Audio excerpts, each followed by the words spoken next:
వరంగల్ జిల్లా Rayaparthi SBI bank ముందు ఆందోళన చేశారు బాధితులు. తమ బంగారం తమకు ఇవ్వాలని డిమాండ్ చేశారు. 5 నెలలుగా వాయిదాల పేరుతో బ్యాంకు చుట్టూ అధికారులు తిప్పిస్తున్నారని ఆరోపించారు. సిబ్బందిని బయటకు పంపి బ్యాంకు తాళం వేశారు బాధితులు. ఇక గతేడాది నవంబర్లో ఇదే ఎస్బీఐలో చోరీ జరిగింది.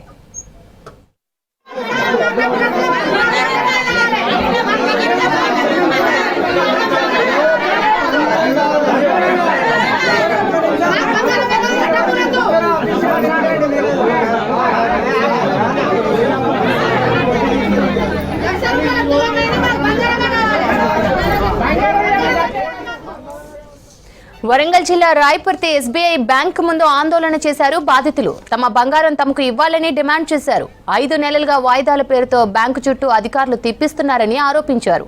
సిబ్బందిని బయటకు పంపి బ్యాంకుకు తాళం వేశారు బాధితులు. గతేడాది నవంబర్లో ఇదే ఎస్బీఐలో చోరీ జరిగింది.